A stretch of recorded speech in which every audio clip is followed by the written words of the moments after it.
Edukasi Pendidikan Biologi dengan saya Jiska di sini.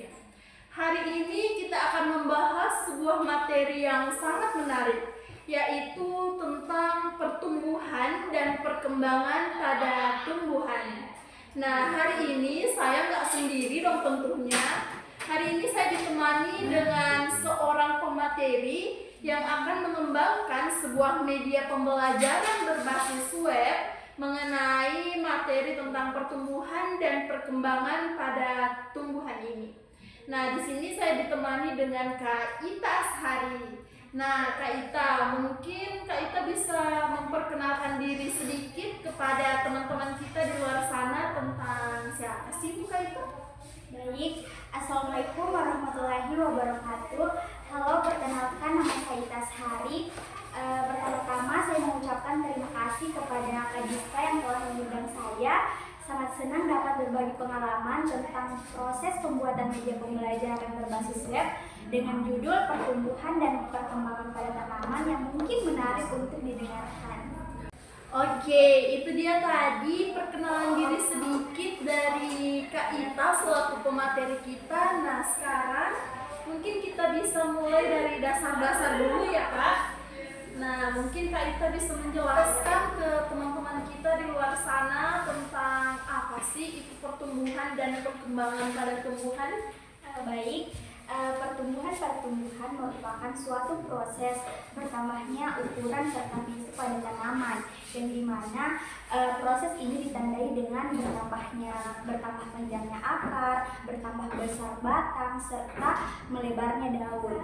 Nah, sedangkan perkembangan merupakan suatu proses yang kompleks, di mana perkembangan di sini yang berkaitan dengan berbunganya pada tanaman yang kemudian menghasilkan buah, serta perkembangan di sini merupakan perubahan struktur serta fungsional pada tanaman. Oke, jadi berarti pertumbuhan itu berfokus pada perubahan ukuran, sedangkan perkembangan lebih ke perubahan bentuk dan fungsinya ya Kak? Iya, betul sekali.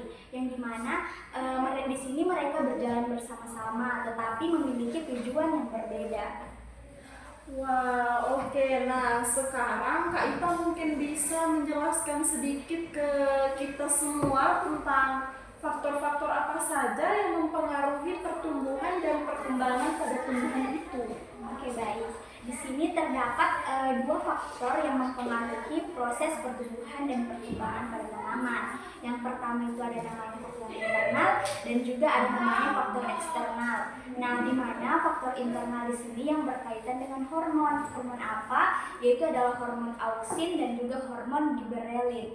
Nah, hormon ini yang mempengaruhi proses pembelahan sel pada tumbuhan dan proses perkembangan organ pada tumbuhan. Nah, sedangkan faktor eksternalnya di sini yang berkaitan dengan suhu, iklim, kelembapan, cahaya, yang dimana sangat mempengaruhi proses pertumbuhan dan perkembangan pada tanaman. Wah, berarti tanpa adanya cahaya matahari, proses pertumbuhan akan sulit ya Kak? Iya, betul sekali. Karena di sini matahari berperan penting sebagai sumber energi dalam proses fotosintesis, yang dimana proses ini sangat penting dalam proses pertumbuhan dan perkembangan tanaman. Oke, waduh, teman-teman materi kita udah mulai panas ya ini. Mungkin kita bisa relaksasi dulu ya Kak. Kak itu juga mungkin bisa lebih santai aja karena ini podcastnya juga santai kok Kak. Gak usah tegang-tegang banget. Oke, nah sekarang mungkin Kak Ita bisa menjelaskan ke kita tentang pertumbuhan dan perkembangan pada tumbuhan mulai dari biji hingga dewasa. Oke, baik. Proses pertumbuhan dan perkembangan pada tumbuhan itu diawali dengan yang namanya proses perkecambahan, yang dimana akar yang mulai mengeluarkan akar pertama mulai mencari air dan mineral, kemudian masuk ke tahap di mana batang dan daun itu sudah mulai berkembang, yang dimana berguna dalam proses fotosintesis. Seiring berjalannya waktu akan terjadi proses perkembangan vegetatif, di mana akar mulai bertambah panjang dan batang mulai bertambah tinggi. Nah, selanjutnya akan masuk ke tahap pendewasaan atau tahap kematangan, ditandai dengan tanaman mulai berbunga, kemudian dilanjutkan dengan berbuah. Nah, buah tersebut akan pastinya berubah nanti lagi menjadi biji. Nah, proses tersebut saling terikat satu sama lain, yang terikat dalam proses pertumbuhan dan perkembangan tanaman.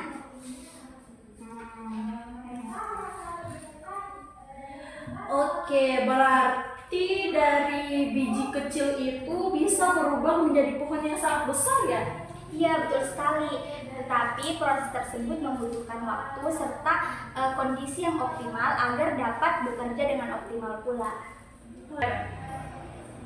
Ulang lagi. Oke, ngomong-ngomong soal pembelajaran nih Kak Ita.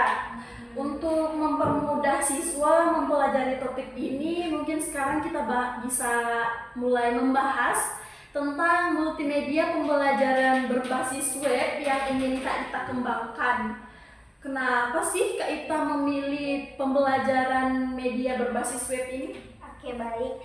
Alasan saya memilih media pembelajaran berbasis web karena beberapa alasan juga. Karena contohnya itu adalah pada Canva, di mana saya rasa proses pembelajaran berbasis website itu peserta didik dapat terikat dengan konten, di mana peserta didik itu dapat memulai cara belajar mereka sendiri dengan cara menonton video ataupun menonton animasi dengan menggunakan HP atau gadget saja tanpa bertemu langsung dengan guru. Kemudian proses pembelajaran berbasis website itu pastinya memiliki kelebihan.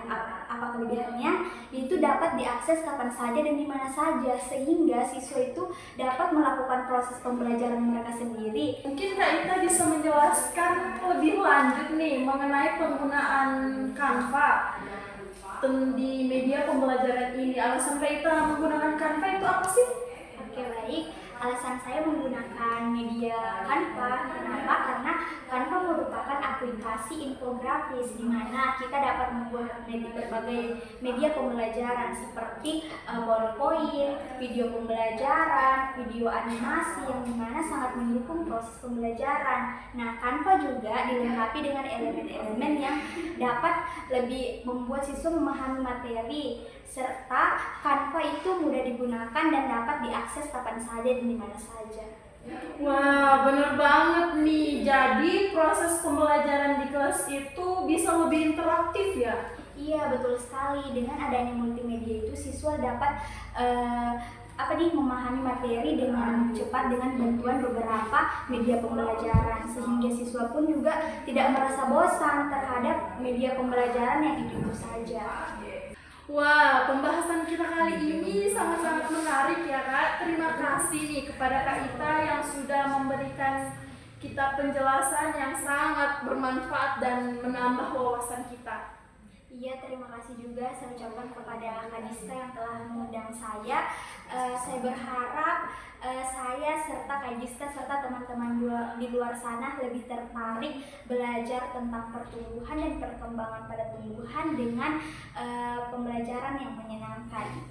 Oke, itu dia tadi pembahasan kita tentang pertumbuhan dan perkembangan pada tumbuhan dengan ditemani narasumber kita Kak Ita Ashari. Kepada teman-teman yang sudah menonton channel ini, saya ucapkan banyak terima kasih dan jangan lupa komen, like, and subscribe. Salam biologi. Wassalamualaikum warahmatullahi wabarakatuh.